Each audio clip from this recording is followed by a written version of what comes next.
السلام علیکم۔ حیا کے جہاں میں خوش آمدید۔ ناول محبت ہو گئی بائے اشتیاق احمد، قسط نمبر 21۔ شروع کرتے ہیں۔ 3 صفات جب کسی شخص میں پیدا ہو جائے تو وہ ایمان کی مٹھاس محسوس کرنے لگتا ہے۔ ایک یہ کہ اللہ تعالیٰ اور اس کا رسول صلی اللہ علیہ وآلہ وسلم اسے ہر چیز سے زیادہ محبوب ہو جائے۔ دوسرا یہ کہ وہ جس سے بھی محبت کرے خالص اللہ تعالیٰ کی رضا کے لیے ہی کرے۔ اور تیسرا یہ کہ اسے آگ میں چھلانگ لگا دینا کفر کی طرف رخ کرنے سے زیادہ پسندیدہ ہو۔ یہاں ایک بات کا تذکرہ کرتا چلوں، اگرچہ آپ کا اس سے کوئی تعلق نہیں، لیکن مستقبل میں ایسی بات آپ کے سامنے آ سکتی ہے، اور وہ ہے تصوف۔ تصوف کا لغوی معنی اپنے نفس کو دنیا کی خواہشات سے پاک کر لینا ہے اور بس خدا کی طرف دھیان لگا دینا ہے۔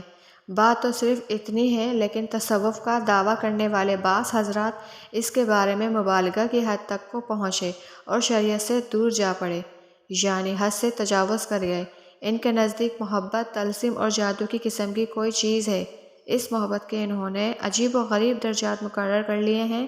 اس طرح وہ حقیقت کو چھوڑ کر رسم کے پجاری بن گئے ہیں اور اس محبت کے جوہر سے خالی ہو گئے ہیں۔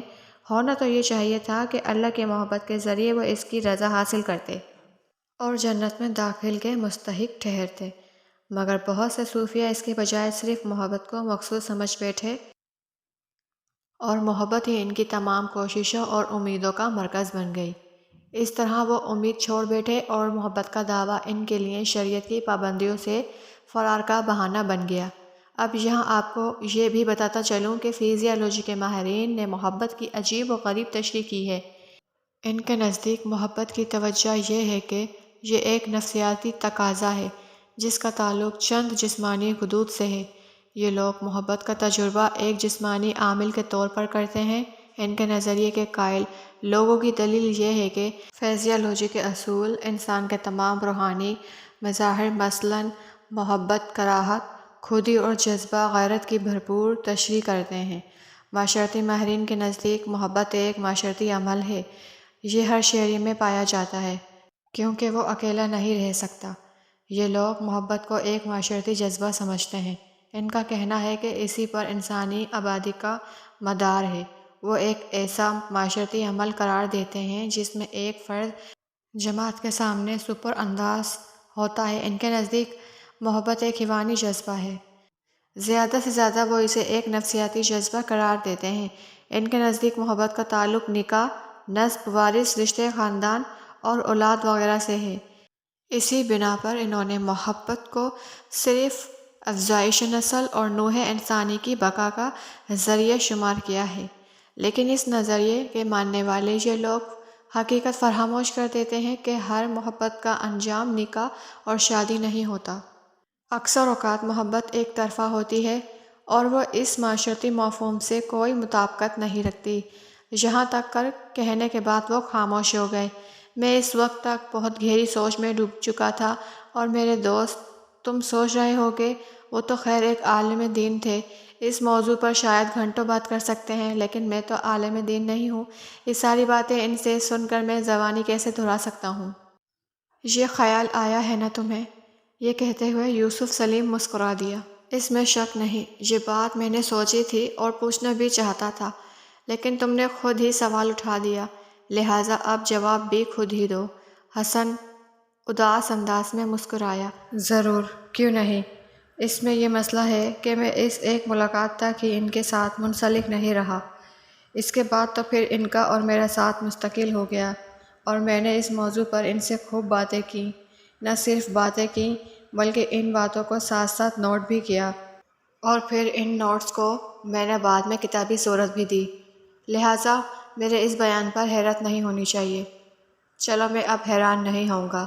حسن پھر اداس انداز میں مسکرایا۔ میرا خیال ہے اب تم تھک گئے ہوگے، آرام کرتے ہیں، کل چھٹی کا دن ہے، صبح کی نماز کے بعد ہم اپنا موضوع پھر شروع کریں گے۔ میں تو خیر نہیں تھکا، ہاں تم اپنی کہو۔ حسن نے منہ بنایا۔ میں نے اس موضوع پر بات کرتے ہوئے کبھی بھی تھکن محسوس نہیں کی۔ تب پھر بات جاری رکھیے۔ اچھی بات ہے، اب میں آتا ہوں محبت کی قسموں کی طرف۔ میں غور سے سن رہا ہوں۔ اور پھر ایک بار پھر یوسف سلیم کی محبت بھری آواز کمرے میں گونجنے لگی۔ جب کسی مشکل وقت میں بندہ اپنے پروردگار کی طرف متوجہ ہو کر اسے پکارتا ہے تو وہ در حقیقت پروردگار کے ساتھ محبت کے اسباب کو مضبوط بناتا ہے۔ وہ اپنی محبت، اپنی اطاعت، عاجزی، قربت اور اللہ کی طرف متوجہ ہونے کا اعلان کرتا ہے۔ اور جب بندہ بار بار اللہ کے انعامات کا شکر ادا کرتا ہے، اللہ تعالیٰ کی محبت ہر بندے پر واجب ہے۔ اس کے کئی اسباب ہیں۔ جس قدر اللہ کی محبت کسی شخص میں زیادہ ہوگی، اس کا ایمانی مرتبہ اتنا ہی بلند ہوگا اور آخرکار اسے ایمان کی حلاوت محسوس ہونے لگی۔ یہ جان لینا چاہیے کہ اللہ تعالیٰ اور اس کے رسول صلی اللہ علیہ وآلہ وسلم کی محبت ہر مومن مسلمان مرد اور عورت پر فرض ہے۔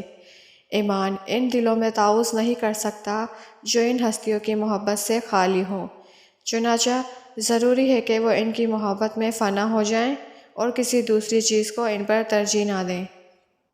اور یوسف صاحب، اس بات کو آپ یوں سمجھنے کی کوشش کریں، جب انسان غور و فکر کرتا ہے کہ اگر شریعت کسی چیز کا حکم دے یا کسی کام سے روکے تو اس میں لازماً کوئی دینوی یا آخروی فائدہ ہوتا ہے، کیونکہ عقل طبعی طور پر مفید چیز کی طرف مائل ہوتی ہے تو وہ شریعت کی پابندی کا عادی بن جاتا ہے، حتیٰ کہ اس کی خواہش شریعت کے تابع ہو جاتی ہے اور اس سے وہ بے پناہ تسکین محسوس کرتا ہے۔